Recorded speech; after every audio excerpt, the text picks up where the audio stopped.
Live.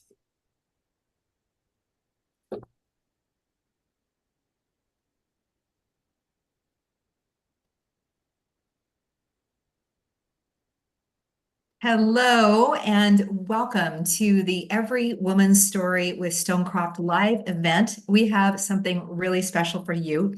Today, as we gather around, we remember that we want everyone to feel an invitation to sit at Jesus' table, and that we really believe that we can find our story as we look into God's story, the Bible. And so we're going to be doing that today, looking a bit at the Bible and looking at the story of one woman who has been transformed by it and how that has lived out in her life. This is Valerie Bell. Hey, Valerie, welcome. Oh. Glad to have you here.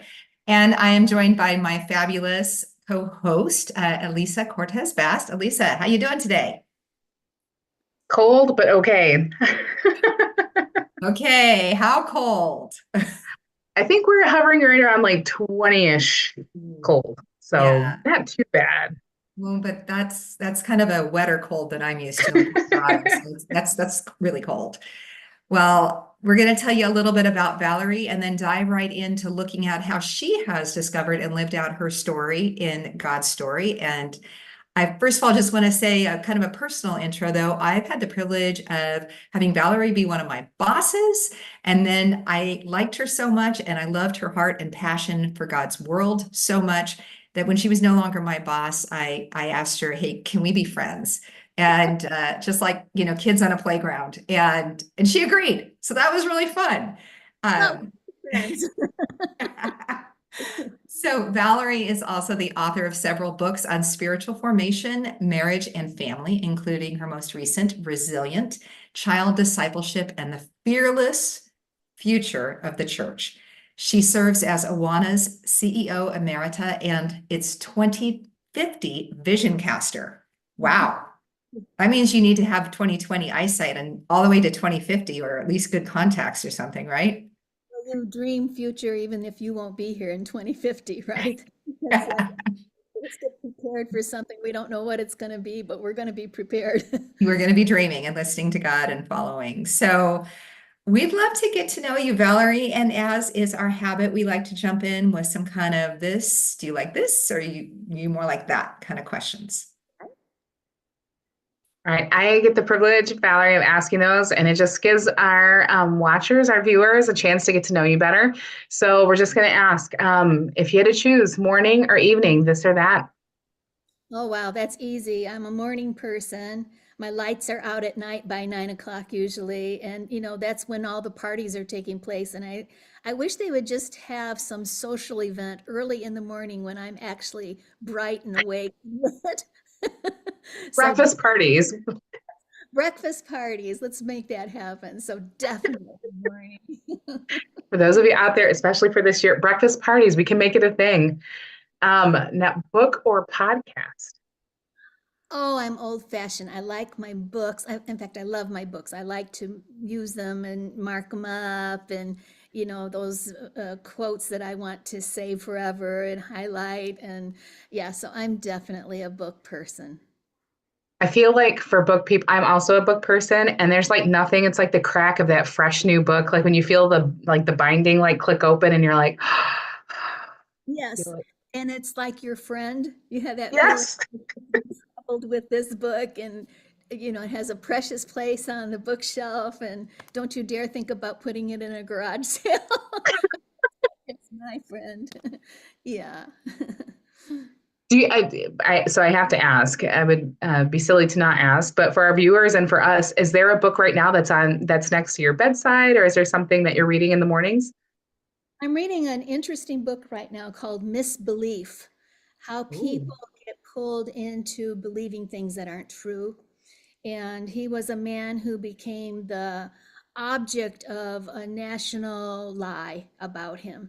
And he tried to uh, face it down, he tried to correct it, and it just got worse and worse and worse. And then he decided, I'm going to try to understand the why behind these movements that are so destructive and so it doesn't matter whether it's true or not. So it's really fascinating. It's not necessarily a Christian book, but I think people who are in Christian leadership, our pastors, Naomi, me, recognize that we can be targets of some of these things, and we need to understand what they are and how to live in a world that does that. So that Misbelief is the name of that book. Ooh. My last this or that for you, as you think about vacations, especially for those of us who are in the cold in the season, are you thinking more, is this every moment planned, or do you just like to be spontaneous? I like spontaneous. I think that we're on a pilgrimage. I think life is a pilgrimage. And so we have this opportunity to experience the extraordinary in the ordinary. So I enjoy, the offside conversation with somebody that you just go, God was in that. I had no idea it was going that way. I like that sense that I'm on a journey, not just a vacation. And this Ooh. journey has spiritual components that are there for me if I can be open and work on my perception maybe a little bit. So, yeah. Well, that ties into my question that I have for you. You are one of the contributors, one of the over 100 women from every continent in the world, whoa, who has contributed to a Bible that is going to be released by Tyndale, and it's called the Every Woman's Bible. And you wrote a couple stories in there that are really cool. And you've lived a life of adventure. Actually, the tagline for the Bible is a call to extraordinary purpose, which echoes what you just said, Valerie. So my question for you is just what has been your biggest risk that you've taken as you've been on a pilgrimage with Jesus? What has been the biggest faith risk that you've taken? And tell us more about that. So I think it came later in life for me. I was a music major. I used to tour around and sing for women's ministries, that type of thing. And then I had this terrible thing happen where the speaker didn't show up, and I ended up being the speaker. And, it was just this awful thing. And there was a woman there who played the trumpet, and her story was that she'd been a pianist, but she'd had breast cancer and she'd lost the mobility of her arm. And she said to God, "Isn't there an instrument I can play for you with one arm?" And I got such messaging from that because I'm going, God is messing with my life right now, because I want to sing and he's doing something else here. And I think of that scripture, John 2:5 at the wedding feast of Cana, where Mary sees the need for wine and she knows what Jesus can do. And so she says, "Why don't you do something here?" And he says, "Woman," isn't that like an adult son? "Woman, my time has not yet come." And as this is so a darling of her, because I think she was the mother of an adult son, she ignores it completely. And she says to the disciples, "Do whatever he tells you to do. It's time," but in those junctures, so that was my first little juncture of God shifting my life, and I didn't understand it. Just do what he tells you to do. I started writing then, I started speaking there, the music went by the wayside. Then I had a time period of writing and being on boards, which I thought was incredibly boring. Um, and we were. Wait a minute, that's how we met. Okay, all but the people were boring, right? Right spot. Okay, And okay. that board turned out to be quite a bit of fun. It had great chemistry and great people on it and everything. But all of a sudden, here I'm in this thing again where do whatever he tells you to do. I don't know why I'm here. I didn't know I was learning governance for something else that was going to come along. And so I ended up on the Awana board. They were just trying to have it more inclusive of women and races, different things like that. And I walked into that board and it was all old men. And in the course of that interview, they showed me a picture of the cemetery where some of them were going to be buried together. And it was so off of my cultural experience. I came back and I told Steve, "I can't do this. I think it's not a match. I don't think this is going to work." And he said, "Have you prayed about it?" And so, rats, I prayed about it.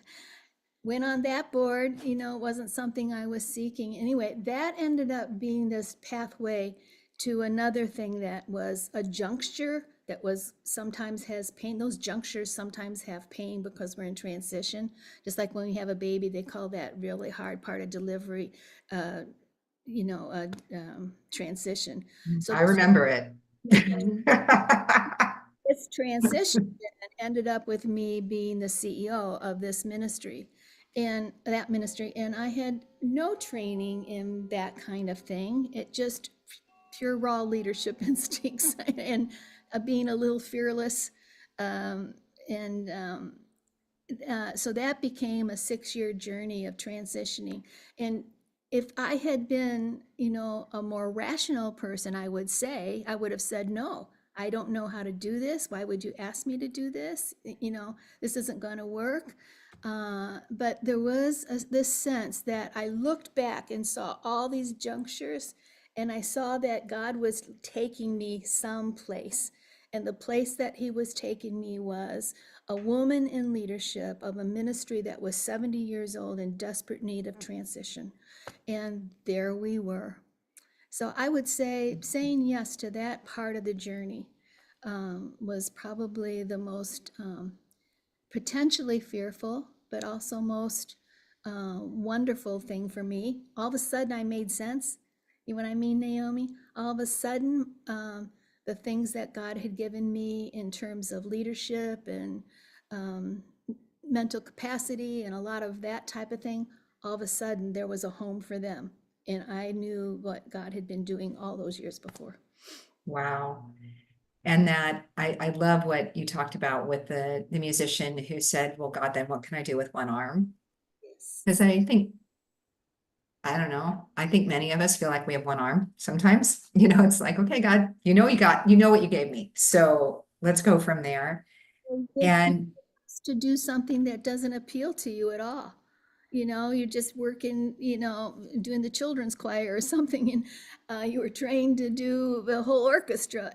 But sometimes those little one-armed situations are going someplace. They're actually going some other place. So. And they're beautiful where they are. I even think about Jesus's mother. You were talking about the wedding feast at Cana. Her maybe it was grit, to stay in there and say, do whatever he says. Aware that her child, now adult son of God, didn't maybe initially embrace the direction she was going. But her grit too, to stay in there. And often it's what we think is small that is huge.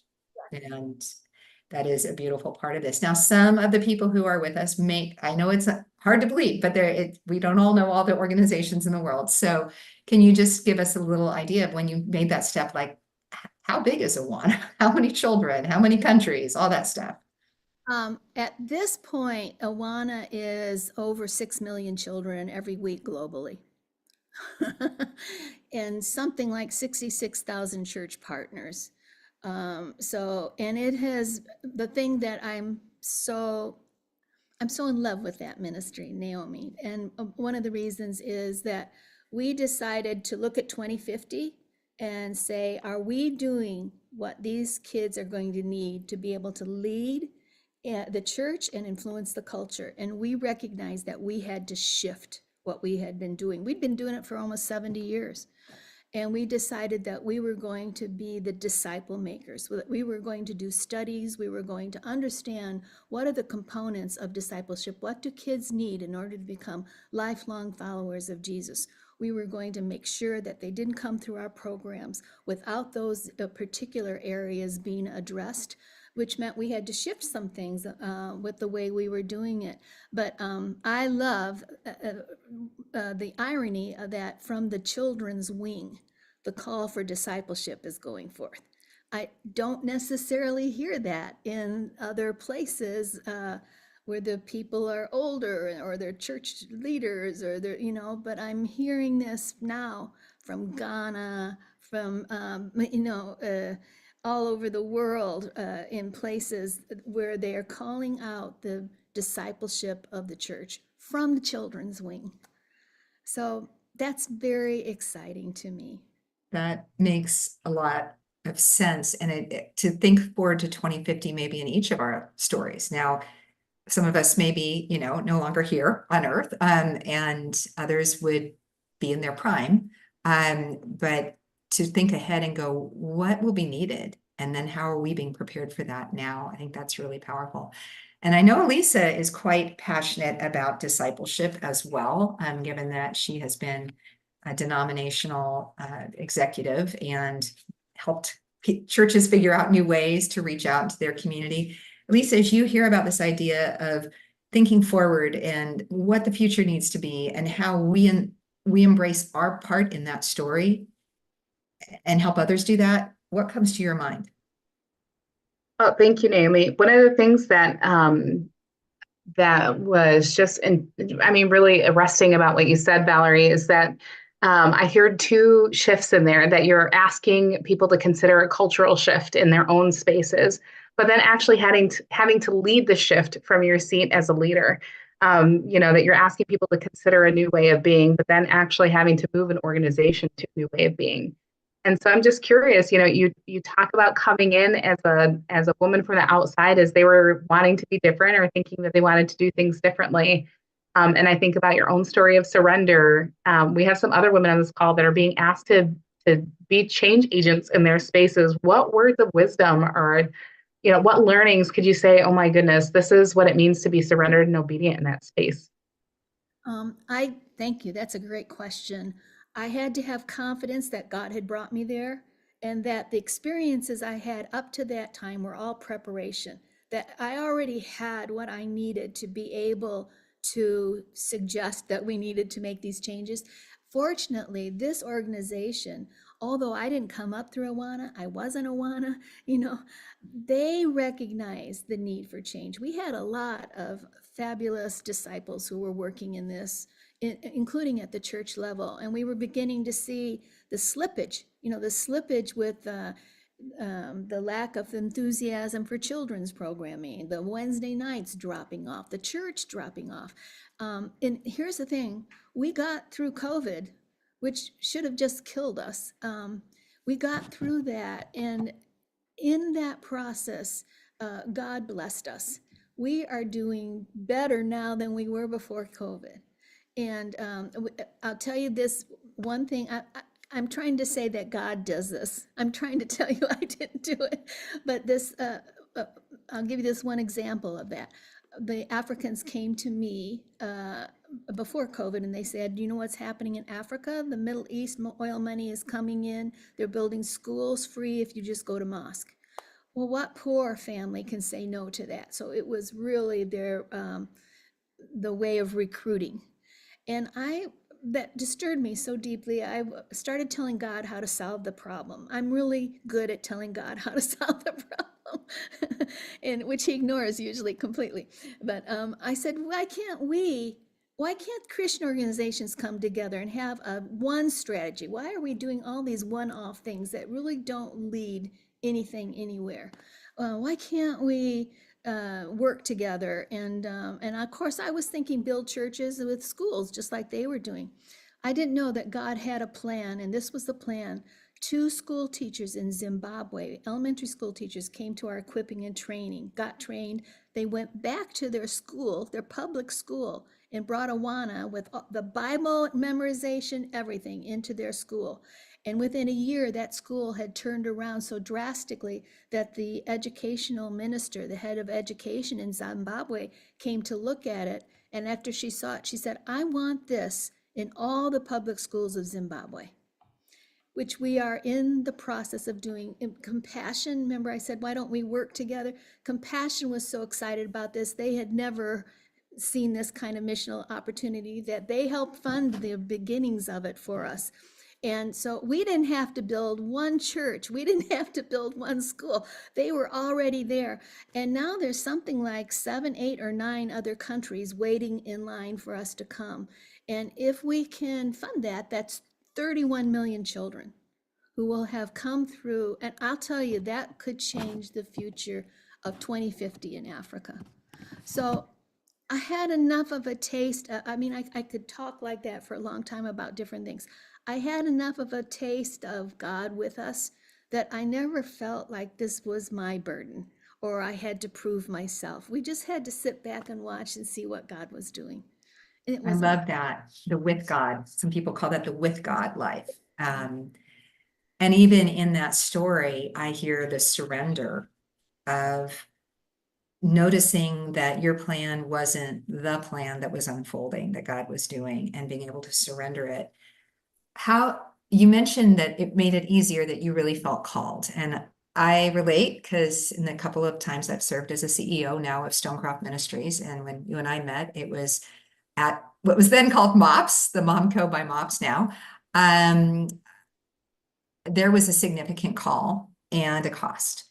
And that actually really helped me, and continues to help me. For the folks who are part of us today, and the listening and watching or in the replays, how do you know? Like, how do you know if that's the call that's for you? Maybe it's just, as one of the people I know says, indigestion. Yeah. Well, looking at it logically, it did make sense. I thought, I look back, I think they should have gone with somebody maybe outside the organization who'd had a lot of CEO experience. But at the time, my spirit said yes. And I wanted to tackle that. I saw the potential. I knew if it didn't make the changes, it could just die. And maybe I'm a rescuer, I don't know, but I wanted to make sure that that wasn't going to happen. So this sense of calling is that I think so important because it's going to be tough. If you are called to be a leader, it is going to be tough. And I said to my guys that I was working with, who I absolutely adore, and they were fabulous, Naomi. Anything I put down, they could pick up and make it happen. It was just great. But I said to them, you have to carry fire. You have to be a fire carrier. If you're not a fire carrier for it, you will not be able to endure the pain that comes with the position. And so I just felt like there were a lot of things that prepared me to be a fire carrier, and I recognized that God was in that fire, and I could see as it got picked up, you'll know this as a leader, when your words start coming back to you, you recognize that something is starting to happen there. And so the words started to come back to me. I remember when I wrote Resilient, some of the old timers said, that'll never get picked up at the club level. They were very disparaging about it. Well, the weird thing was it got picked up internationally before it got picked up here in the States. And I started hearing the words from Resilient discipleship coming back from Africa, from China, from all over. And I began to see this is a bigger thing than me for sure. And it's bigger than this particular organization. God was doing something with it. So, but I think it's really important, if it's just a job for you, just please vacate and let somebody who carries the fire take that into 2050, because you'll get beat up and you won't be able to do it and you'll be discouraged.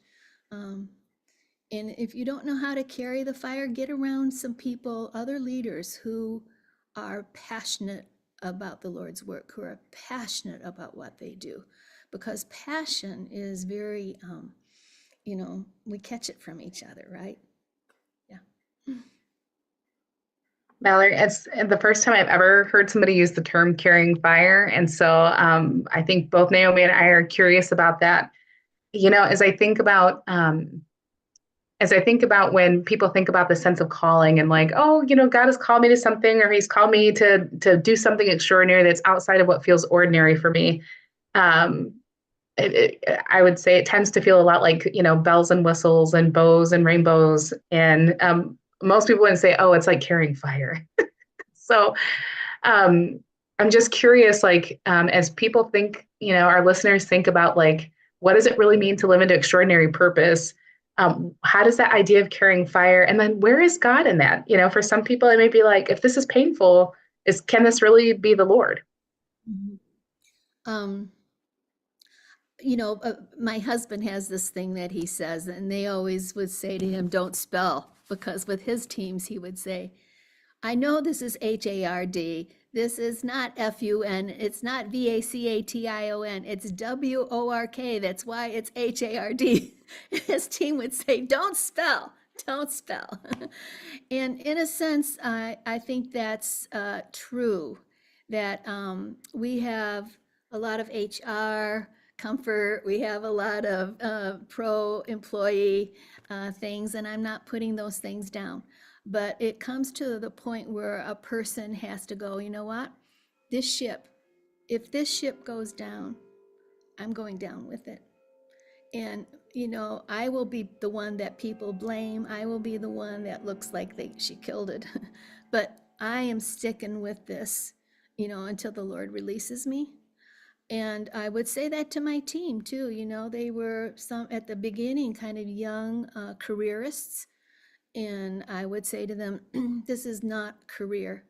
You have to learn how to walk with the wounds, not get bitter, not get mean, and do what God's called you to do. Do the thing until he releases you. Yeah, but don't think that it won't be HARD. And don't think that it's going to be EASY or a VACATION, because this is MINISTRY. I would love to spell out another word, because I'd love to hear what we can offer people about not going at ALONE. Yes. And I mentioned at the beginning, part of why, after you and I were formally working together, I said, Valerie, can we be friends? Was because I admired your passion. So that drew people towards you. So how would you say to somebody, you don't have to you don't have to carry the fire alone. You do need to carry the fire and make sure it's the fire for you. But yeah, what would you say about that? Well, this is what's so beautiful about a team. If you get the opportunity to work on a team where people have different gifts. So I am a word person. I'm a visionary. I can't remember. I just took this test where it says what your leadership style was, but it was pretty appalling to me. It was something like renegade or maverick or something like that. And I don't care about the details, what a disaster I am. But what happened is that the vision got grabbed by people who could do the details, and who could put the wheels on the machine, and who bought into the fire and carried the fire in their particular way. And so those were the people who were brought up into leadership while I was there. They were young. I could write a book about all of them, but their capacity to bring their giftedness to the mix and stir it up, and you've got something amazing happening there then. So I love the team approach, and getting the right people's gifts in the right spots. Sometimes when people fail, it's because we haven't put their gifts in the right places. And, so that's very unkind to them. But when people can get in a place where they have their gifts being used by a team who are equally, blessed and intelligent and called, you have really something that's very close to magic happening there. So one of the things that you wrote a couple of articles, as I mentioned, for the Every Woman's Bible, and then also for an online community that is it put together this time, the Every Woman's Story community.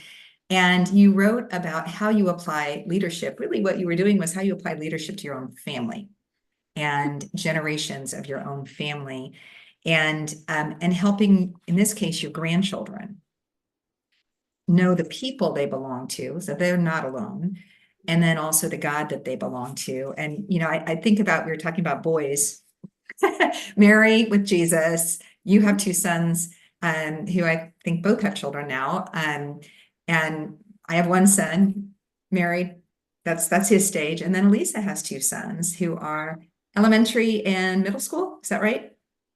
Yeah, super fun ages. Yeah, I think They don't like to admit may they not have apply to your kids. sons, but I can smell that age. Anyway. So true. So when we think about, probably a lot of the folks are either parents or their aunts or whatever, people who are in a place to influence generations. How do you apply this same idea of carry the fire there? Mhm. Um, I I feel like it's just a couple of things that we do in our family, and you may do it as well. I don't know, but we talk about our God story. And so we have a big family God story that goes back to our ancestors. We have what we call Lovey Camp. Lovey is my grandma name, and so we bring them all together for about a week. And we had my brother is the family historian. He brought all these pictures of really old people. My grandkids are going like they belong to us, really. But they all have a God story and that we're a part of. And when I'm with the children, putting them to bed when they were younger, I would say, here's your God story. Did you know this part about your story? And I would talk about how they were born and maybe different things that happened to them where God intervened. And so that's one thing. We talk God's story all the time. And then the other thing I think that's so important that helps a child identify with the scriptures as not just being fairy tales or stories, but that they come alive. And this is the idea of belong. So we say to these children, I take bedtime, I usually use that as a time to be alone with them a little bit. And they get massage maze, they get their hands massaged, they get their heads massaged, it's very relaxing. And then I say, do you know, who do you belong to? We go through the whole family, they talk everybody's names, and then I say, as we're getting to the end of that, I say, you know what that means? That means you will never be alone, that there will always be people who care about you. It's impossible for you to become an orphan. Anyway, we do this, and I have had them just kind of jump up on the bed and go, I belong. It's such a powerful concept, and one that a lot of adults have never had blessed over them either. Nobody's ever told them that they belong. But so we belong to God, and He created us in His image. And we are in this process of discovering what He had in mind when He created us and put us together in this family. So I think you guys, I had to talk about you divided the Bible up into parts. You gave me the genealogies to Yeah, I was going to say, yeah, nice. one of Valerie, I On only did it purpose. because I know you're very special. I knew you could handle it. That's Yes, how so we got to that. Valerie's article is based in First and Second Chronicles, where it talks about this king begat that king by this mother, and et cetera, and on and on and on. And a lot of times when I read stuff like that, I'm like, I can't pronounce those names. I don't know some of those Admit people's stories. I don't it. know. You skip What was that? Admit it. You skip it, right? You Uh, skip it. Or yep. Me too. A lot of times, unless I know any of the names. Yeah, but what you took from that is, well, we all know it's there for a reason, right? But so are we, and so are the people who came before us, and so are the people who we can influence, who are in next generations, whether we're parents or not.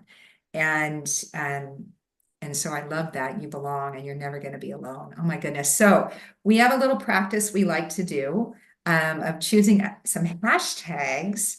Elisa is a hashtag. I'm trying to do an HH. What are you? You're amazing. That is not, you're amazing. There we go. She's hashtag amazing. So I know she's been thinking up some, but Valerie, if you were kind of bringing this all together, how would you put a hashtag on this risk-taking life that you've described with God? I would say something with extraordinary adventure, or ordinary life becomes extraordinary, or wow, God is with me. It's shocking in some ways. I don't think I'm as good at this as you are, Elisa. That's Amazing. okay. How amazing. Also, you're very quotable, so this is okay. We have a lot to celebrate here. Just some call out things from what you said, Valerie. Hashtag have you prayed was something you said at the beginning that also hashtag God does this, not my burden. And I think I'm going to carry forward hashtag carry fire. Yeah, fire carrier. Yeah, good. Yeah, well, I want to thank you for joining us, Valerie, and Elisa. I want to thank you for bringing your not only amazing hashtags, but also your really decades now. I know you're still youngish, but you already have decades of experience in leadership. So there it is.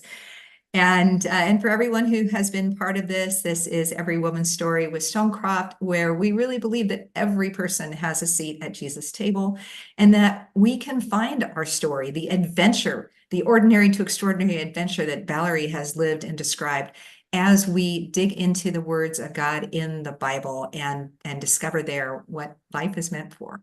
So thanks for joining us today. And until next time, enjoy.